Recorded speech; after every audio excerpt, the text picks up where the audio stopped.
మాది నల్గొండ జిల్లా శాలిగవరం మండలం ఊట్కూరు విలేజ్. ఈ యూరియాకు సంబంధించి దాదాపు నెల 15 రోజుల నుంచి రైతాంగం చెప్పలేని ఇబ్బందులు పడుతున్నారు. ఒక్క బస్తా కోసం కూడా ఒక మనిషి ఈ రోజు వృద్ధాప్యంలో ఉన్నటువంటి రైతులు వాళ్ళు ఈ దాకా రావటం, మళ్ళీ ఇంటికి వెళ్ళిపోవటం, ఇక్కడ బస్తాలు అనగానే ఈ వచ్చినవి మరి బ్లాక్కి పోతున్నాయా లేకపోతే ఏం జరుగుతుందనేది అర్థం కాని పరిస్థితి. రోజువారీగా వారానికి 2 సార్లు లారీలు వస్తే ఈ మండల సెంటర్ దాదాపు నెల నుంచి 15 రోజుల నుంచి చాలా ఇబ్బందులు పడుతున్నారు. దీనికి ఇప్పుడు పాలకవర్గ పార్టీలు ఎన్నికలప్పుడు ఓట్లు వేయించుకోవడం కాదు, సరైన అవగాహన లేక ఇక్కడ మన తెలంగాణ స్టేట్కి ఎంతైతే యూరియా పడుతుందో దాని మీద సరైన అవగాహన లేక సెంట్రల్ నుంచి కొట్లాడి తెచ్చుకోలేని గతం ప్రభుత్వం. దీనివల్ల రైతాంగం ఏదో మార్పు జరుగుతుంది మళ్ళీ వెనకడికి గతంలో ఉన్నటువంటి కేసీఆర్ గవర్నమెంట్ దానికంటే ముందు యూరియా ఇబ్బందులు ఉండే. కేసీఆర్ గవర్నమెంట్ వచ్చినా సరే పార్టీ ఏదైనా కూడా 10 సంవత్సరాలు ఎలాంటి ఇబ్బందులు లేవు.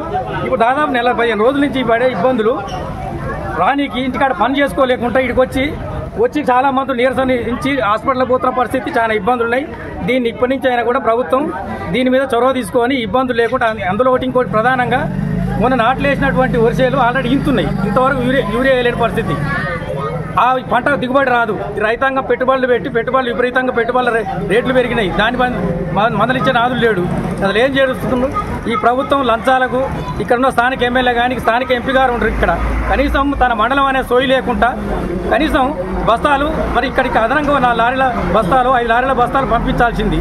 అది కూడా మొన్న వచ్చినప్పుడు కూడా కొంతమంది చెప్పినటువంటి పరిస్థితి స్థానిక ఎంపీ గారికి కూడా కనీసం దాని మీద సోయి లేదు. ఏంటంటే ఎన్నికలప్పుడు ఏదో జరుగుతుంది ఏదో అని మాయమాటత్తున్న ఎన్నికలు అధికారంలోకి వచ్చిన తర్వాత రైతులను పట్టించుకునే పరిస్థితి లేదు. దీనిపై ఈ రైతాంగం అంతా చాలా ఇబ్బందులు పడుతున్నారు. ఇది ఇక నుంచి అయినా ఈ ముందు జరగబోయే దాంట్లో మళ్ళీ ఇబ్బందులు జరగకుండా చూస్తే బాగుంటుందని ఒక రైతుల తరపు నుంచి మేము కోరుతున్నాం. ఈరోజు యూరియా వచ్చిందని మాకు 4 గంటలకు తెలిసింది. 4 గంటలకు వచ్చి లైన్ కట్టాం. ఒక షాప్ కాడ లైన్ కట్టే ఇంకో షాప్ కాడ లైన్ కట్టట్టుంది. ఏమి మేడం ఒక కాడే ఏ షాప్ ఆ షాప్కి రాయాలి. ఆడుకుంటే ఆడుకుంటే బోర్ల పడి తినక మేడం వల్ల మేడం మొత్తం ఈ మండలం మొత్తం ఆగం చేస్తుంది. ఒకటే కాడ రాయాలంటే ఒకటే కాడ రాయాలి.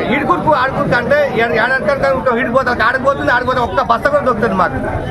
మేడం మమ్మల్ని ఆగం చేస్తుంది. మేడం ఏమన్నా రాస్తే ఒక్కటే రాయాలి. మేడం ఈ షాపు పో ఆ షాపు పో అందువల్ల మాకు ఇబ్బంది అవుతుంది.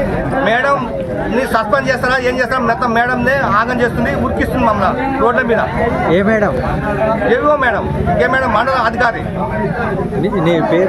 నా పేరు వడ్డకొండ సైదులు. చూడు ఇక్కడ జనం ఉండరు, ఆడికి రమ్మంటారు. ఆడుండోళ్ళే ఆడుంటారు, ఈడుండోళ్ళు పుట్టాక ఈడలేదు ఆడలేదు. ఎక్కడికని పోవాలి మేము? అలా రాకుండా రాలేదంటే ఊరుకుంటాం మొత్తమే. నా పేరు లింగ అంబార్పేట.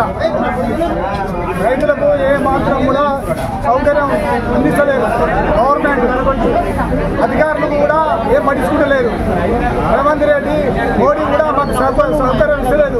రైతులు కొట్టుకొచ్చే పరిస్థితులు అవుతున్నాయి. 20 వేల సంది సరుకు సాగు అందలేక ఆర్థిక పరిస్థితులు ఇబ్బందులు అవుతున్నాయి. ఎరువులు అందుతలేవు, ఏవి అందుతలేవు. వాడోళ్ళు మగవాళ్ళు కూడా లైన్లు కట్టి చాలా ఇబ్బందులు పడిపోయి వస్తున్నాము. ఆత్మహత్య చేసుకోవాలా బతకాలా? ఎందుకు ఎవరైనా చేయాలా వద్దా? ఎవరు కూడా పట్టించుకుంటలేరు. ఇది యాక్షన్ తీసుకుంటలేరు. ఎందుకు మేము చేయవలసిన పద్ధతి? ఆ మేడం వస్తే అక్కడికి రమ్మంటది, ఇక్కడికి రమ్మంటది. ముసలివాడు ముడుగోడు ఉంటే అది నడలేకపోయి కూల పడిపోతుండు. ఆ బస్తాలు ఉంటే లేకుంటే సావాలా బతకాలా? దీన్ని సరిగ్గా తీసుకొని గవర్నమెంట్ మాకు పంపిస్తుందా లేదా? దీన్ని పట్టించుకోవాలి మీరు గవర్నమెంట్ అని మాట్లాడుతున్నాను నేను. నకల్ భాగ్యం అంబార్పేట. ఇట్లా 20 రోజులు తిరుగుతున్నాం. ఒక్క బస్తా వచ్చింది లేదు, మేము తీసుకుపోయింది లేదు. జతలు తిరుగుతున్నాం. ఒకరికైనా ఒకరికి వస్తే 2 వచ్చినాయి 3 వచ్చినాయి సర్లే అనుకున్నాం. ఒక్క బస్తా రాదా?